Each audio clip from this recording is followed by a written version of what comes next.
Bienvenido y bienvenida a Perretes, el podcast donde descubrirás cuál es esa raza con la que compartes estilo de vida y carácter.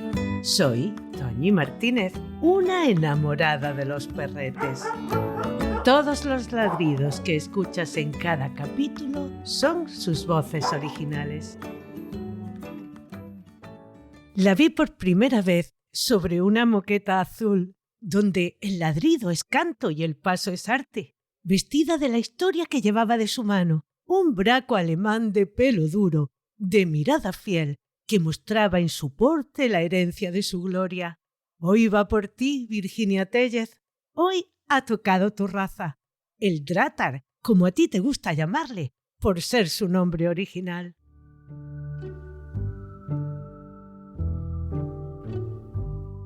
En Alemania, a finales del siglo XIX y principios del XX, surgiría la necesidad de crear un perro de caza versátil, resistente y capaz de trabajar en todo tipo de terrenos y condiciones climáticas, que tuviera todas esas magníficas cualidades del braco alemán de pelo corto, pero que pudiera resistir el frío y desenvolverse tanto en el agua como entre los densos matorrales. Para conseguirlo, entre 1870 y 80, se les cruzaría con el Poodle Pointer, una raza de muestra de pelo áspero que genéticamente se retrotrae a las dos razas que dan su origen, el Poodle o caniche y el Pointer, que se desarrolló completamente aislada de las demás razas de perros de muestra para que estos aportaran su resistencia y capacidad de recuperar en el agua. El Griffon Cortals, originario de Países Bajos por su pelaje duro y su versatilidad. El Stitchehall, un tipo de braco de pelo áspero, rudo y de carácter rebelde. Y otros perros de pelo duro centroeuropeos sin una raza definida, pero usados desde tiempos inmemoriales para la caza en agua.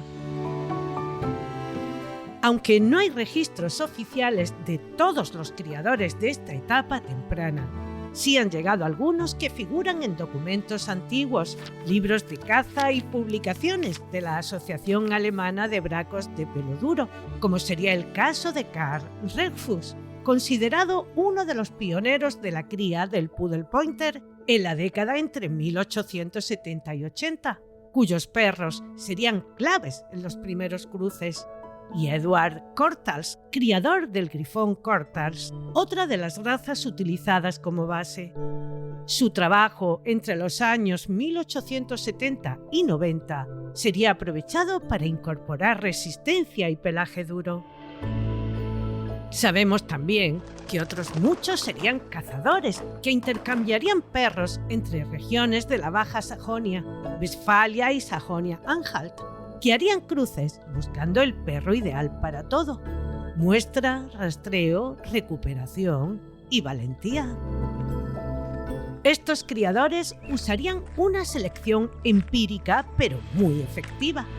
Probaban los perros en el campo, los que funcionaban se cruzaban, se eliminaban de la cría aquellos que no respondían en el trabajo, fueran bonitos o no, e irían anotando los resultados en libretas, no en libros de registros. Entre 1890 y 1900 se comenzaría con la selección de los mejores ejemplares resultantes de las diferentes camadas.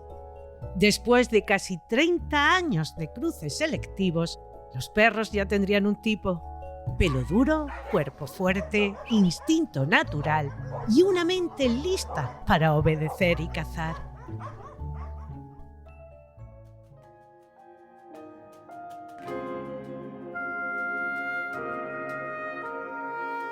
Sigismund Freiherr von Sedlitz, conocido como Higewald, que ya en 1897 habría redactado el primer estándar del braco alemán de pelo corto, lideraría el proyecto, recogiendo esa historia dispersa y transformándola en una raza oficial.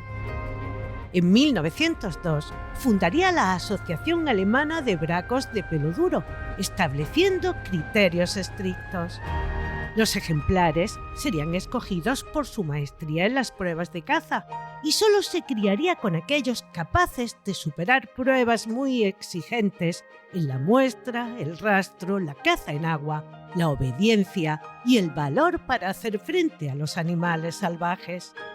Sigismund está considerado el padre de la raza. Al proyecto se sumarían criadores que ya estarían trabajando con bracos alemanes de pelo corto, Poodle Pointer, grifones y Stilhead Hatch, y personas interesadas en formar una raza controlada genéticamente y evaluada por desempeño. Sigismund redactaría el primer estándar definiendo su funcionalidad y su aspecto, especificando que su pelaje debería ser duro, áspero y denso. Su estructura corporal, fuerte, proporcionada, con buena musculatura, sin exageraciones y de carácter equilibrado, valiente pero no agresivo, muy enfocado en el trabajo y hábil en el rastreo, la muestra y la recuperación. Durante la Primera Guerra Mundial, la cría prácticamente se detendría. Los recursos escasearían y los perros se usarían más para tareas militares que para la caza. Durante el conflicto, servirían como mensajeros, sanitarios y centinelas. Aunque no sería su función original, muchos demostrarían su inteligencia, obediencia y valor, lo que reforzaría la imagen de un perro realmente versátil. Al terminar la guerra, los criadores pondrían todo su empeño en reconstruir la raza. En este periodo se refinaría el estándar, ajustando detalles en morfología y temperamento. Se empezaría a exigir que los perros aprobaran pruebas funcionales para poder ser usados como reproductores y se crearían clubes regionales para supervisar y organizar la cría. En la década de 1920 ya se les reconocería como bracos alemanes de pelo duro y comenzarían a llegar a otros países europeos, principalmente a aquellos con los que Alemania colindaba, como sería el caso de Austria, Checoslovaquia, actual Chequia y Eslovaquia, donde se les emplearía para caza menor, en especial por su habilidad en el rastreo y recuperación. Aunque Francia tendría sus propias razas, como el grifón, algunos cazadores comenzarían a interesarse por ellos, sobre todo en Alsacia y Lorena, regiones de influencia alemana. Los criadores neerlandeses, que ya trabajarían con el grifón Cortals, verían en ellos un perro compatible con sus necesidades y se les comenzaría a introducir en el país. En Suiza, al igual que en Austria, se harían con ellos cazadores y criadores cercanos a la frontera, atraídos por su temperamento equilibrado. En pocas décadas, el braco alemán de pelo duro, o Dratar, se habría convertido en uno de los perros de cacería de tamaño grande, más valorados en Alemania y en otros muchos países del mundo.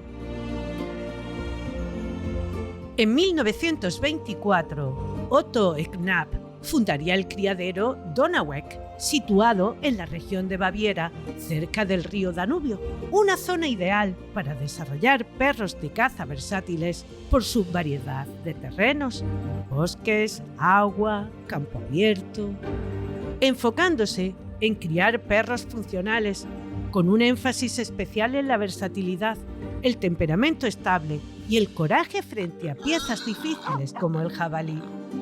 Sus líneas de sangre serían fundamentales y se utilizarían en otros criaderos reconocidos de Alemania, Austria y otros países. Sus perros destacarían en las pruebas establecidas por la asociación. En muchos pedigrís actuales aún conservan sangre proveniente de su línea.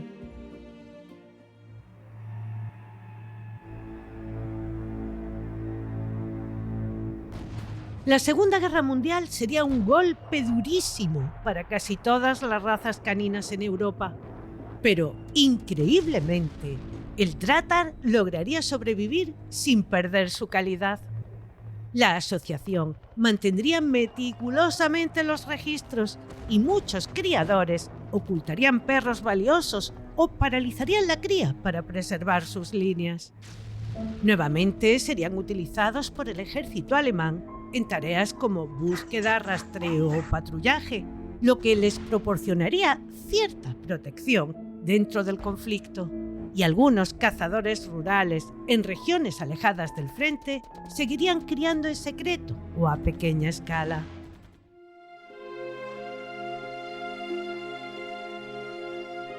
Al terminar la guerra, Alemania se encontraría devastada, pero el Drahttar no habría desaparecido, sino todo lo contrario. La asociación se reorganizaría rápidamente. Desde 1947 hasta la década de los 50, también lo harían los clubes regionales. Se rescatarían las líneas de sangre que habrían sobrevivido y se retomarían las pruebas de campo y cría regulada. La asociación no solo protegería la raza durante la guerra, sino que elevaría el nivel de exigencia. Además de crear una raza, se crearía una filosofía. Sería en estos tiempos cuando cruzarían el océano para llegar a los Estados Unidos. En 1950, Hans Joachim Schweitzer, muy respetado por su enfoque riguroso en la cría de perros, equilibrados en estructura, carácter y rendimiento, fundaría el criadero Spangafoss. Sus líneas serían conocidas por tener un instinto de caza muy marcado, excelente nariz y comportamiento equilibrado tanto en el campo como en la casa, con múltiples campeones en pruebas de trabajo. Algunos de sus ejemplares serían seleccionados como padres reproductores en criaderos de Austria, Holanda y Estados Unidos. El 26 de noviembre de 1954, la Federación Cinológica Internacional los reconocería como raza, encuadrándolos en el grupo 7, perros de muestra, en la sección 1, perros de muestra continentales tipo Braco, sometiéndolos a pruebas de trabajo para la obtención del título de campeonato, reconociendo a Alemania como su país de origen. Y en 1959 lo haría el American Kennel Club. En la década de 1960, también en Alemania, Karl-Heinz Hassen, un apasionado cazador, criador, juez en múltiples pruebas y miembro activo en el desarrollo de estándares de la raza, fundaría el criadero Satzebay. Muchos de sus perros destacarían en la prueba de cría Higewald, una de las pruebas más exigentes del sistema Drahttar. Durante décadas mantendría una cría estrictamente funcional, siguiendo las normas de la asociación, sin concesiones a modas estéticas.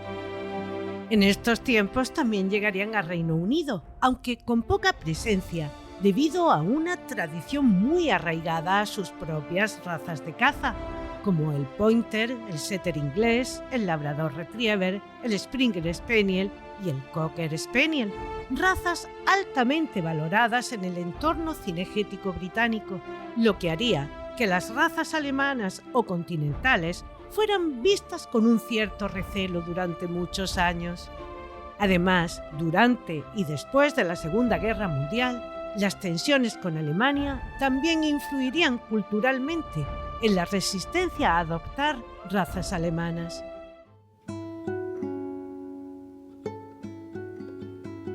Aunque no hay una fecha exacta documentada como oficial, según registros de criadores, clubes de caza y anécdotas de cazadores veteranos, la raza llegaría a España en los años 60, cuando cazadores alemanes que vendrían a España por turismo cinegético o se afincarían en el país, los traerían consigo, aunque también se les importaría directamente de Alemania por parte de criadores interesados en nuevas razas, cobrando especial interés en ellos en la zona de Castilla y León, Castilla-La Mancha, donde la infanta doña Alicia de Borbón-Parma y Habsburgo-Lorena, bajo el afijo La Flor de Lis, sería una de las pioneras de la raza en España, y en la región de Extremadura, por el tipo de caza mayor y menor que allí se practicaba, así como en País Vasco y Navarra, donde la caza sería muy técnica y exigente. En Cataluña y Andalucía también tendrían presencia, aunque competirían con razas tradicionales y con el setter inglés en terrenos más abiertos. A partir de los años 70, la Real Sociedad Canina de España comenzaría a registrarlos en su libro de orígenes, y en Canadá, Suecia, Argentina y México se fundarían clubes de la raza, desarrollándose líneas de cría con el criterio funcional de su país de origen. Muchos pedigrís actuales de alta calidad, incluso fuera de Alemania, contienen sangre de Spangafoss y Satsevay, ya sea por líneas directas o por aportes a otros criaderos. Son como ramas nobles del árbol genealógico del braco alemán de pelo duro o Dratar moderno. Cuando hoy las vemos en acción, contemplamos más de 150 años de evolución funcional, modelada en campo, barro, zarza y agua fría. Los perros que descienden de líneas bajo las normas de la asociación son equilibrados y fáciles de adiestrar, duros pero con control y versatilidad para la caza menor, mayor, recuperación en agua y como perrete de familia. Actualmente, en España, existen bellos ejemplares de afijos como Tender Teddy y de Ross Viscori.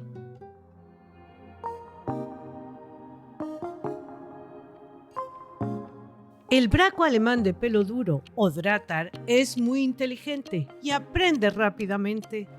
Su carácter leal y afectuoso le hacen ser un perfecto miembro más de la familia, con la que desarrolla un fuerte vínculo, mostrándose especialmente protector y paciente con las personitas chiquitas, con las que disfrutará de los juegos, más aún si son al aire libre. Eso sí, como siempre te digo, vigila los momentos de juego y enseña a ambas partes a tratarse con respeto, delicadeza y cariño. Con las personas desconocidas, al principio suele ser reservado. No es de esos perros que saludan efusivamente a todo el mundo. Suele observar y analizar antes de acercarse. Su fuerte instinto de protección puede hacer que se muestre vigilante y en alerta si siente que alguien extraño se acerca a su territorio o a su gente. Su naturaleza no es agresiva, pero sí ladrará para avisarte cuando entienda que algo está fuera de lo normal. Con otros de su especie suele entenderse bien, pero como perro de caza que es, puede ser territorial o tener instintos de caza hacia otros animales pequeños si no se les socializa adecuadamente. Por su gran cantidad de energía, es ideal para personas que practican deportes o actividades al aire libre, especialmente la caza. Llévale a nadar, a hacer senderismo o a largas excursiones en las que pueda olfatear y corretear por el monte, moviéndose por diferentes terrenos, algo que le encanta. A practicar deportes caninos como obediencia, canicross, bike jogging, agility, mantrailing o rastro deportivo. Mónica Sánchez Marina, nuestra instructora formadora de la Real Sociedad Canina de España, participante en alta competición, evaluadora del Zoo Sanitario de Málaga, monitora en terapias asistidas con perros y en la Escuela Canina Quercus, nos explica qué precauciones debemos tomar cuando les llevamos a espacios abiertos. Cuando decidimos tener en casa un perro de caza, o bueno, porque las circunstancias de la vida nos lo han puesto en nuestro camino, o a veces porque nos gusta pasar tiempo al aire libre con ellos, porque nos gusta hacer senderismo, practicar deporte, y son perros que su morfología es ideal para esas cosas, y además son perros magníficos. Lo que pasa es que normalmente, como cada vez que tenemos un perro, ya sea un cruce o sea un perro de raza, debemos irnos a su funcionalidad. Los perros de caza deben ser perros cabezotas, deben ser perros fuertes y deben ser perros con cierta independencia que les permitan llevar a cabo su función. Es decir, si soy capaz de estar una hora en una madriguera hasta que el animal sale o yo puedo introducirme a cazarlo, si lo persigo durante un tiempo y luego soy capaz sin preocuparme de dónde está mi dueño o que el animal me arañe o se defienda y aún así yo me quede hasta que lo cazo, Eso también lo va a llevar luego a que cuando está en el campo y ve una presa, su instinto de caza, aunque no lo hayamos fomentado, aparezca. Por eso es muy importante, tanto si es un cachorrito como si es un perro adulto, que trabajemos en los cachorros, se llama la fase de imprinting, de impregnación, la dependencia y la comunicación y relación con su dueño. Y en un perrito adulto pues nos va a llevar más tiempo y más elaboración, pero también necesitamos trabajar mucho la llamada, trabajamos mucho la comunicación y la relación con su dueño y pues hacer pequeños juegos del escondite, trabajar mucho cuando el perrito se va poniendo nervioso, cuando entra en instinto, que sea capaz de escucharnos y regular esa impulsividad para que no nos dé ningún problema pues de que se pierda o de que vaya a por una presa y le ocurra algo. Como a cualquier perrete, deberemos socializarle desde bien chiquitín para que aprenda a relacionarse con el mundo de la manera adecuada. Alrededor de las 14 semanas es crucial comenzar a exponerlo de manera progresiva y positiva a diversos entornos para que acepte como normal aquello que suceda a su alrededor. Una moto que pasa por nuestro lado, un monopatín, un ruido inesperado, diferentes personas y otros de su especie, siempre que estos sean amables y no demasiado brutotes. Llévale a calles muy transitadas, salidas de colegios, mercadillos, que tome contacto con olores, diferentes superficies y premia siempre su buen comportamiento con una dulce y alegre caricia. Es muy importante que sepa que esa es la actitud que quieres y esperas de él. Aunque es leal y cariñoso, también tiene una vena independiente que puede hacer que sea un poco cabezota. Es importante proporcionarle una educación firme, pero siempre amable. David García Suárez, nuestro experto en conducta canina con más de 30 años de experiencia, juez internacional de trabajo deportivo, creador del método Prosopea e instructor en la escuela canina Quercus, nos habla de ellos. Son perros muy especializados para la caza. Los cazadores que comparten el tiempo con ellos siempre hablan maravillas de ellos. Son perros muy resistentes, muy duros, muy resistentes a las condiciones pues, de zarzas, y el pelo en ese sentido les ayuda. Y son perros muy resistentes en el fondo, ¿no? Son perros que en jornadas largas de caza son muy muy buenos. Al ser perros tan especializados, no los solemos recomendar como animales de compañía. Siempre es coherente que lo tengan personas que van a disfrutarlo en las funciones de selección para lo que se han ido seleccionando, y son perros que a nivel afectivo son muy agradables y tienen buenas motivaciones por comida, y social también tienen muy buena motivación. Son muy resistentes a toda la inclemencia física y son, como decía, perros que siempre lo ideal es que lo tengan personas que van a disfrutarlos en el campo y van a crearle esa educación que le permite fomentar sus niveles motivacionales, sus niveles instintivos, y a la vez poder integrarse con facilidad en una sociedad. Son perros que para la convivencia diaria no dan ningún problema, son bastante seguros, aunque tienen un carácter bastante fuerte y algunas veces pueden ser socialmente con otros perros, pueden ser algo dominantes. Hay que tener cuidado en la educación, pues hacer una buena socialización y que no puedan tener ese tipo de problemas con otros perros. Y bueno, por lo demás es una de estas razas que no la vemos con frecuencia por ser perros muy concretos y muy especializados, pero siempre que los hemos conocido nos han parecido unos perros fantásticos.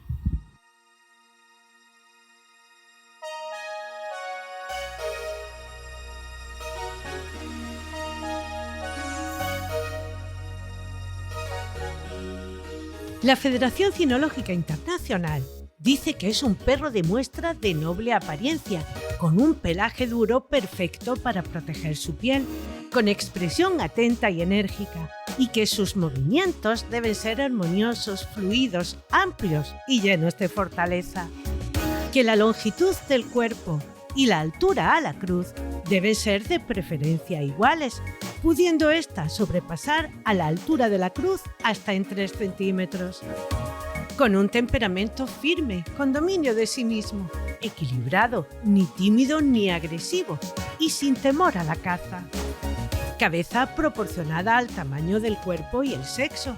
Los ejes del cráneo y de la caña nasal son ligeramente divergentes. Cráneo plano, solo ligeramente redondeado a los lados y moderadamente amplio. El arco supraorbitario visiblemente desarrollado. Depresión frontonasal o stop muy notoria. Trufa fuertemente pigmentada, correspondiendo al color del pelaje. Los orificios nasales bien abiertos. Hocico largo, amplio, fuerte y profundo.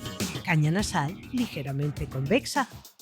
Labios gruesos, adyacentes y no colgantes, con buena pigmentación correspondiéndose con el color del pelo. Dientes grandes, maxilares fuertes, con una mordida de tijera uniforme y completa. Es decir, que los incisivos superiores caigan exactamente por delante de los inferiores, siendo implantados los dientes perpendicularmente a los maxilares y con 42 piezas. Ojos lo más oscuros posible, ni saltones ni hundidos, con expresión vivaz y despierta. Párpados bien adyacentes, con los bordes bien pigmentados. Orejas de tamaño mediano, de implantación alta y amplia, no torcidas. Cuello de longitud mediana, fuertemente musculado.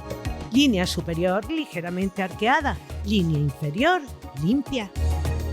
En el cuerpo podemos apreciar una línea superior recta y ligeramente caída. Cruz notoria. Espalda fuerte, bien musculada. Lomo corto, ancho y musculoso. Grupa larga y ancha, ligeramente caída y bien musculada. Pelvis amplia. Pecho amplio y profundo, con antepecho bien notorio y el esternón llegando lo más atrás posible. Costillas bien arqueadas. La línea inferior seca, formando un arco elegante hacia atrás.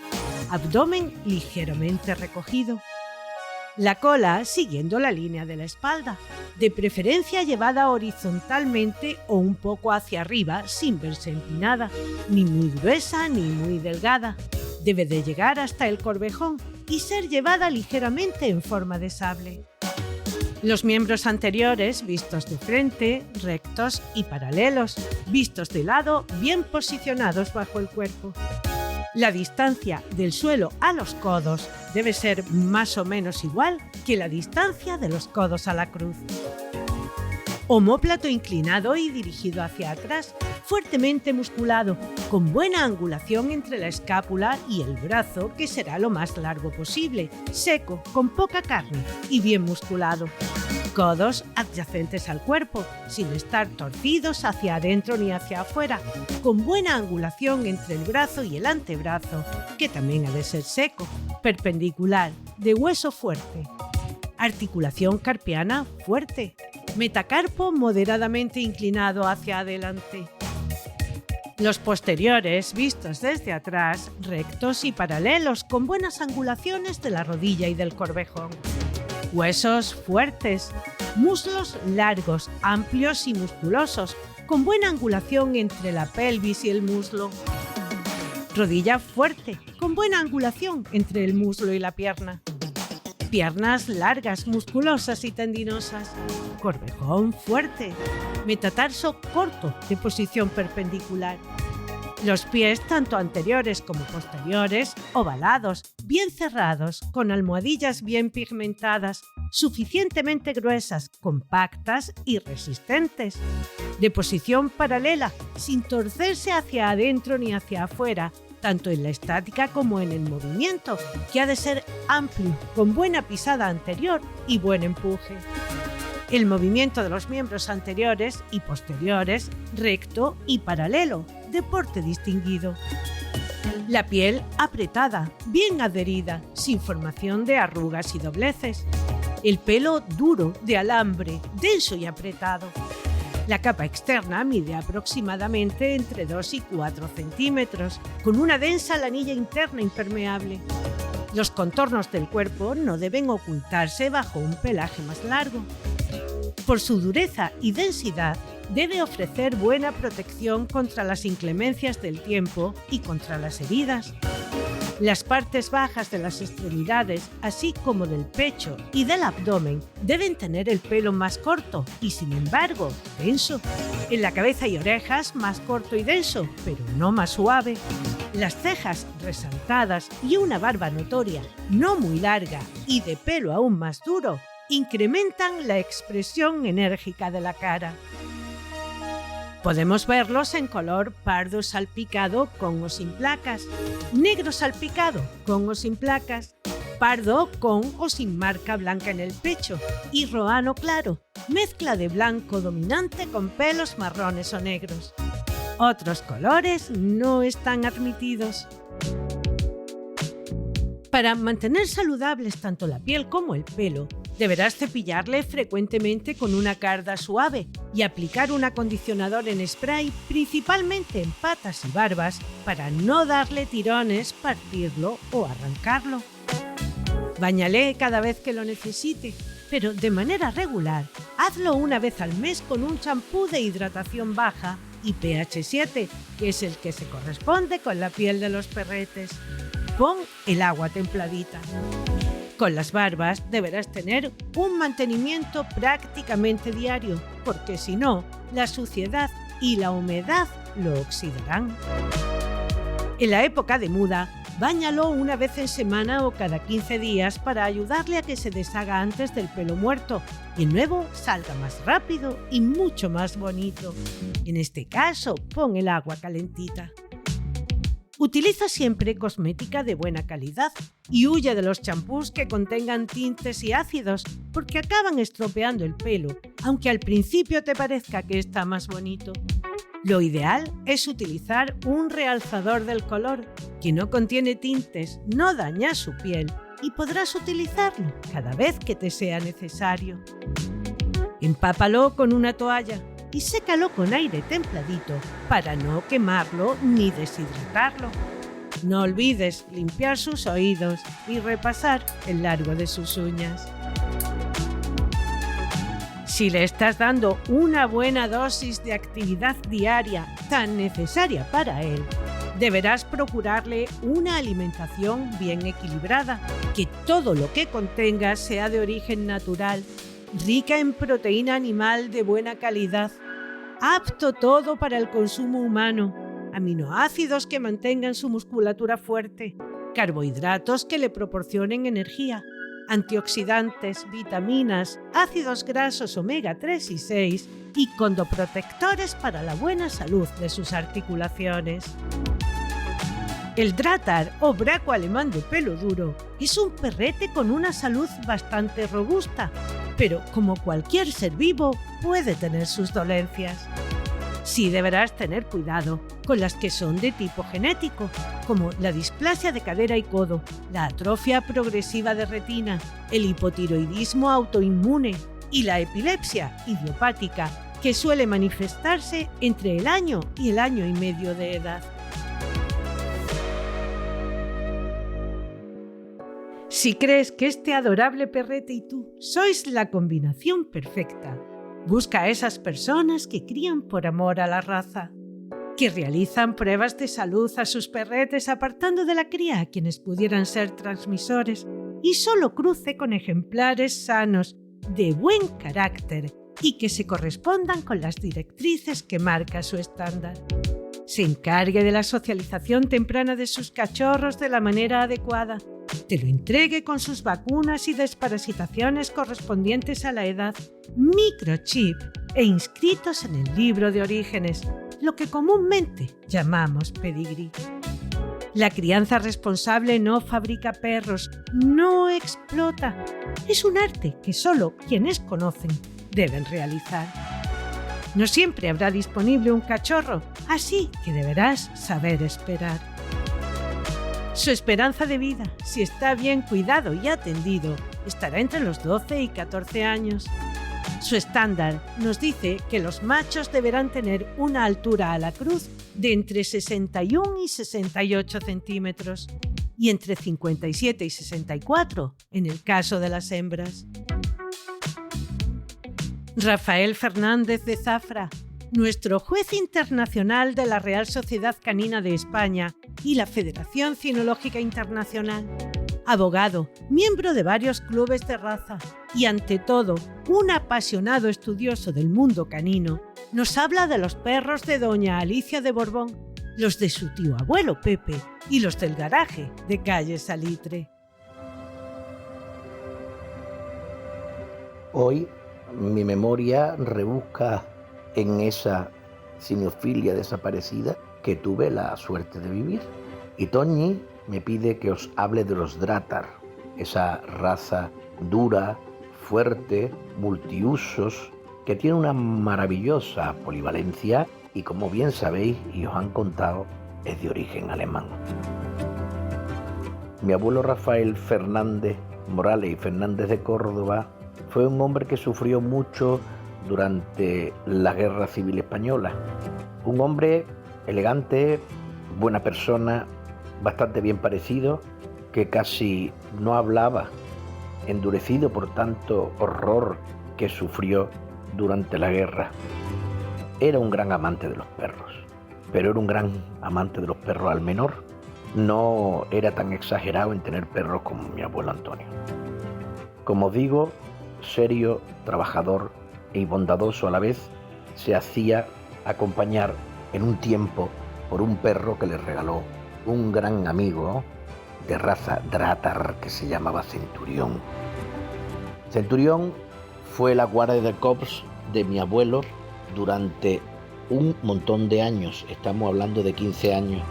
Ya el pobrecito casi no se podía mover cuando salía a acompañar a mi abuelo a la oficina, y al volverse e incluso amenazar con fuertes gruñidos a quien intentaba pararle en el camino, porque él, Centurión, se había convertido en el mejor guardaespaldas de mi abuelo.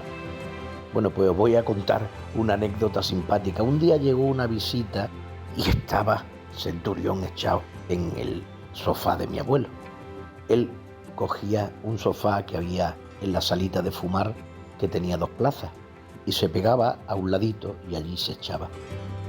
Mi abuelo Rafael, muchas veces enternecido, se levantaba de su butacón después de fumarse el cigarro, y si era invierno cogía una mantita de esas que usamos para los pies y cubría a Centurión para que estuviese cómodo en casa.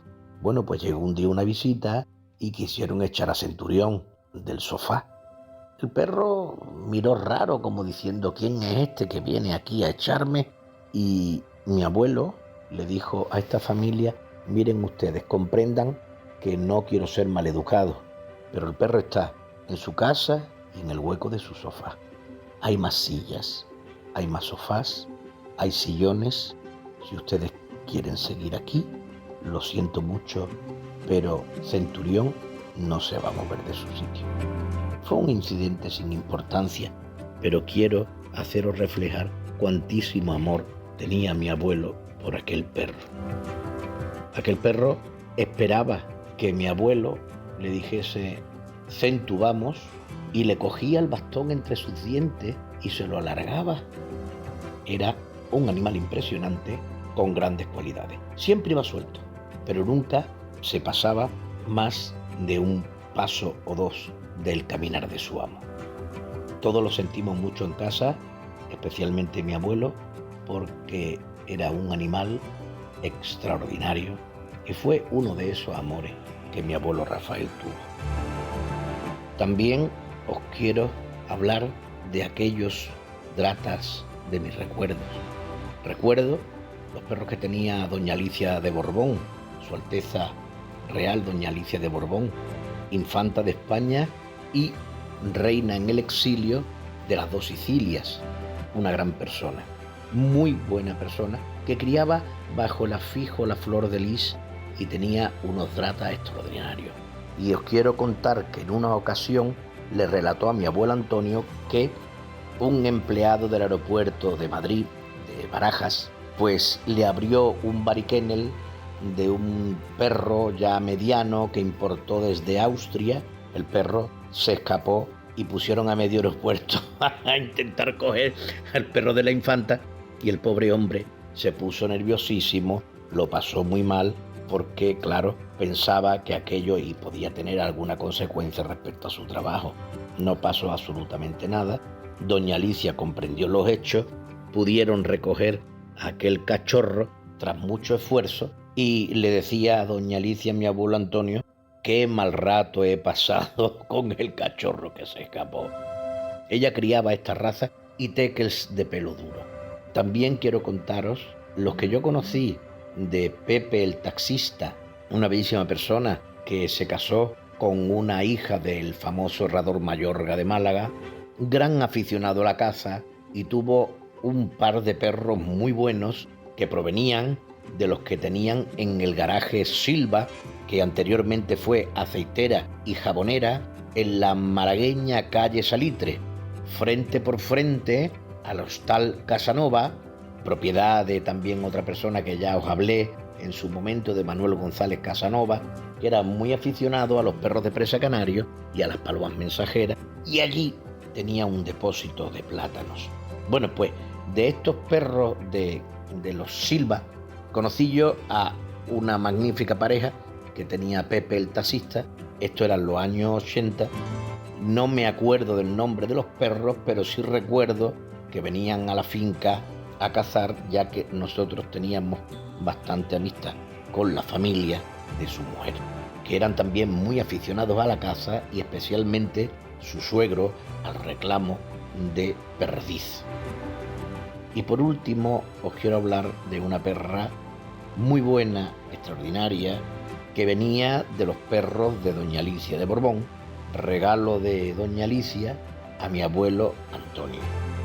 Aquella perra se llamaba Erika. Erika fue un animal que fue muy querido en mi casa, llegó con casi 3 meses y era un animal súper versátil.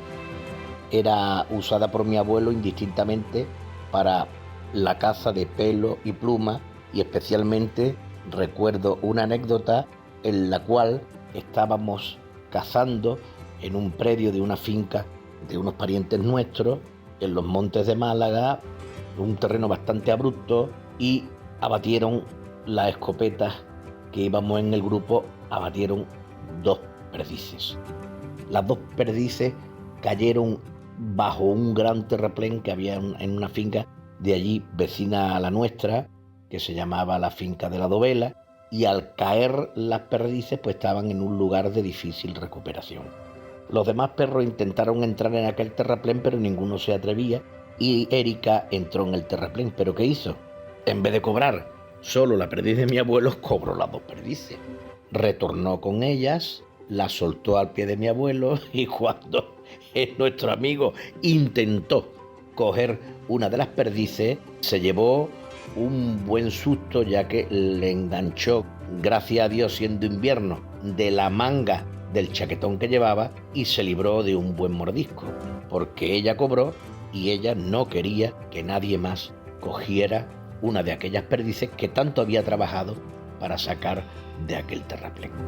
En ese tiempo que os cuento, que era un tiempo amable y bonito, muchos cinófilos se regalaban perros entre ellos, como he contado el caso de doña Alicia, de Su Alteza Real doña Alicia de Borbón, que era muy generosa y regalaba muchos perros a la gente de su entorno, animales de gran calidad. Es otra de esas razas que marcaron mi vida, dentro de esa ingente cantidad de perros que hubo entre mis abuelos, en mi casa, entre primos, entre tíos, y ahora entre los que quedamos, mi hermana y yo, que siempre tenemos que contar alguna anécdota, sea de nuestros perros o sea de nuestros amigos. Recordad, la cinofilia debe ser hermandad, la cinofilia debe ser cariño por los animales, la cinofilia debe ser velar por su salud mediante la selección en la cría. Y a todos los que ahora están criando la raza, como mi amiga Virginia, mi amigo Antonio y otros amigos que siguen en la brecha de estos bigotudos amigos, les deseo lo mejor en su progreso y en la perpetuación de esta maravillosa raza. Me encantaría saber que has disfrutado con lo que te hemos contado, que has aprendido alguna cosilla más o si no la conocías, hayas podido hacerte una fiel idea de quiénes son y qué necesitarán de ti para ser felices. Ahora también puedes dejar tus comentarios en Spotify al igual que en iVoox, Apple Podcasts y YouTube, y tu valoración dando un like o marcando 5 estrellas. Esto hará que cada capítulo tenga mayor difusión y llegue a quien aún no lo conoce. Recuerda que tenemos una nueva cita el primer y tercer sábado de cada mes, a la que espero no me faltes. Dale a seguir y la plataforma te avisará cada vez que haya un nuevo capítulo.